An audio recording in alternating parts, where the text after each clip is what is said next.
They scrutinized her ID, questioned her legitimacy, and called security, all before realizing they were about to deny service to the one person who could end their careers. In a heartbeat. The idea had been sitting in the back of her mind for months, a quiet thought at first, easy to push aside. But the more she reflected on it, the more it gnawed at her. Danielle Grayson built Grayson Trust from the ground up, her bank, her legacy. She wasn't just a CEO sitting in a glass office overlooking a skyline. She had spent years ensuring that her institution was different, accessible, built on fairness. But was it really? That was the question that kept her up at night. She had heard whispers before. Concerns about how certain customers were treated at certain branches. Nothing blatant, nothing that would make headlines. Just a feeling. Stories from friends, comments in passing from people she trusted. She had brushed them off at first. After all, her bank had strict policies on fair treatment, anti-discrimination, and customer service excellence. But policies were just words on a page. Real change came from actions, and Danielle needed proof. She needed to know, not as a CEO, not as a boss, but as a customer. So today, she was just another woman walking into a bank. No expensive blazer, no silk blouse, no designer heels, just a simple cardigan, jeans, and sneakers. She pulled into the parking lot of a Grayson Trust branch in Indianapolis, Indiana, a location she had personally greenlit just 3 years ago. She had shaken hands with the branch manager at the ribbon cutting, posed for pictures, and given a speech about trust being the foundation of good banking. Now she was walking in as a nobody. The automatic doors slid open, and the crisp scent of freshly printed paper and industrial-strength air freshener filled the lobby. She glanced around. It was a slow afternoon. A few customers stood in line. A couple sat in the waiting area, and a teller at the far end was balancing a cash drawer. Danielle adjusted her bag on her shoulder and stepped up to the counter. A young teller, mid-20s, pale complexion, dark hair pulled into a stiff ponytail, glanced up at her. No greeting, no smile, just a quick once-over before shifting her attention back to the screen in front of her. Danielle cleared her throat. "Hi, I'd like to make a withdrawal." The teller didn't look up, just reached for a clipboard and slid it across the counter. "Fill this out."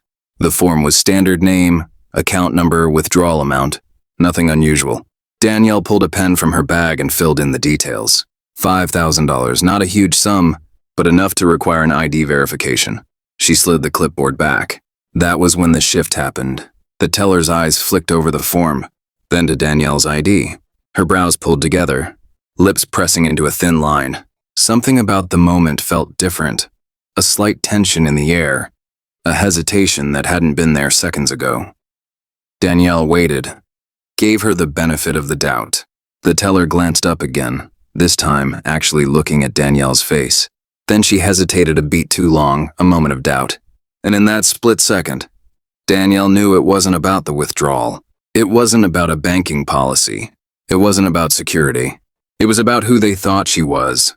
The teller's fingers hovered over the keyboard. Then, as if coming to a decision, she slowly placed Danielle's ID on the counter. Instead of proceeding with the transaction, she said, I'll be right back." Danielle's eyes narrowed as the teller grabbed the ID and walked away, disappearing through a door leading to the manager's office. She exhaled slowly, tapping her nails against the marble countertop. She had expected to be treated differently. She hadn't expected this, but something told her it was only the beginning. But Danielle wasn't leaving. Not until she got answers. Danielle leaned against the counter, watching the teller disappear behind the frosted glass door. The tension in the lobby felt thicker now, like something unsaid was hanging in the air. She glanced around, taking in the subtle details. A man in business attire stood 2 spots behind her, waiting for his turn. His suit was slightly wrinkled, his tie loosened. He looked like he had come straight from work. When he stepped up a few minutes ago, the teller greeted him immediately. Another woman, older, wearing a floral dress, was chatting easily with a different teller across the lobby. No hesitations, no extra scrutiny. Danielle turned back to the counter, her jaw tightening. She had been standing there for nearly 5 minutes now, waiting for an explanation, waiting for something that shouldn't even be happening. But she knew what was going on. This wasn't just about policy.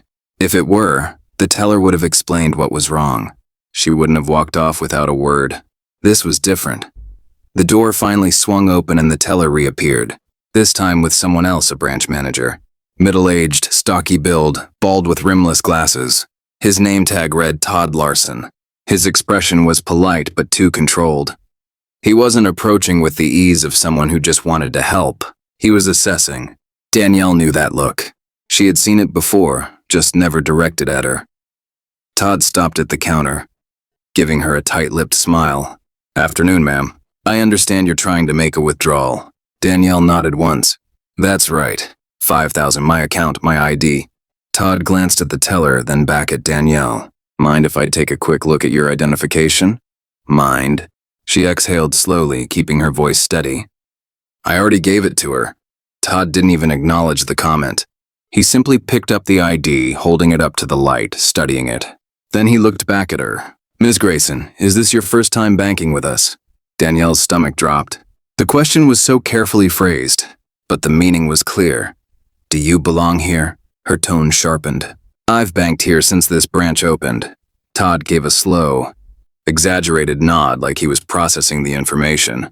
"And you said you're withdrawing $5,000. Danielle felt her patience thinning. "That's what I wrote down." The lobby had gone quieter, not silent, but quieter. A few customers had glanced in her direction, probably noticing the shift in energy. Todd turned the ID over in his fingers. Then, without even looking at her, he asked, "And what do you do for work?"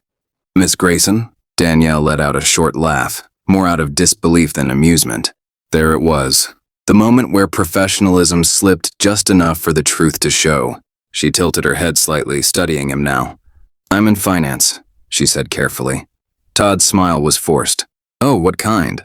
Danielle let the silence stretch. Then she said, "Banking." That made him pause. Just for a second. But instead of backing down, he doubled down. "I see," he said slowly. "And this is a personal account, correct? Not a business one?" Danielle folded her arms. "That's what it says on the form." Another slow nod. Another glance at the teller. More hesitation. Then, as if coming to some invisible decision, Todd placed the ID back on the counter. "Unfortunately, we won't be able to process this withdrawal at this time." Danielle blinked, processing the words. "What?" She straightened. "Excuse me?" Todd gave a calm, measured expression. "We're unable to verify the transaction." Danielle felt her pulse kick up. "What do you mean? You have my ID, you have my account number? What's there to verify?" Todd clasped his hands together. "It's just a precaution. We take security very seriously. Security." There it was, the word people used when they didn't want to say what they really meant. Danielle's fingers curled against her palms. This wasn't about fraud. This wasn't about banking policies. This was about something else entirely, but she wasn't leaving. Not now, not without an answer. But Todd wasn't done yet. He had one more thing to say, and when he did, Danielle knew this was about to go from bad to worse. Danielle let the words sink in. "We're unable to verify the transaction." Her gaze flicked between Todd and the teller, waiting, giving them a chance to fix this. Maybe they'd realize their mistake, process the withdrawal, and let her walk out without another word. Danielle leaned in slightly, lowering her voice just enough to make the point land. "You might want to check before you dig this hole any deeper." Todd's lips pressed together. The teller, who had been watching quietly, shifted uncomfortably. For a brief moment, Danielle wondered if he'd finally cave, if he'd backtrack, apologize, and handle this the way it should have been handled from the beginning. Instead, he let out a short breath as if reluctantly coming to a decision. "I'm sorry, Miss Grayson," he said smoothly. "Without additional verification, we can't process this withdrawal today." Danielle felt a rush of heat in her chest, not from embarrassment, from anger. She could feel the eyes of customers nearby, subtle glances that flicked toward the exchange. Sensing the tension but pretending not to notice, she could hear the measured politeness in Todd's voice, the kind that let her know he wasn't concerned about security at all. He had already decided she wasn't supposed to be here, and nothing she said was going to change that, but Todd had just made a critical mistake, because if he had simply processed the transaction, this would have ended here. Now, Danielle was about to make him regret it, but before she could say another word, Todd did something that sent a fresh wave of disbelief through her, something that turned this from frustrating to downright infuriating. Danielle barely had time to react. Before Todd did the unthinkable, he reached beneath the counter, pressed a discreet button near the register, and called over security. A uniformed guard, broad shoulders, hand resting near his belt, stepped out from a back office. His expression was unreadable, but Danielle knew what this looked like. A bank manager refusing to process a customer's request was one thing. Calling over security was something else entirely. It was a statement. It was an escalation, and it made her stomach tighten. Danielle let out a slow breath, forcing herself to remain calm. She had dealt with men like Todd before, the ones who didn't expect pushback, the ones who made it their mission to remind certain people where they stood. But she wasn't playing into it. She lifted her chin slightly, locking eyes with Todd. "You're really doing this?" Todd gave a carefully neutral expression.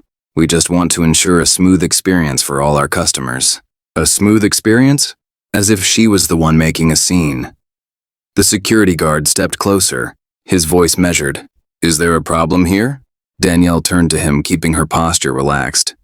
"That depends," she said coolly. "Are you here to help me access my money, or just to escort me out?" The guard hesitated, glancing at Todd, who gave a tight nod. Danielle let out a small laugh, shaking her head. "Wow, so this is what we're doing." Todd sighed like he was the one being inconvenienced.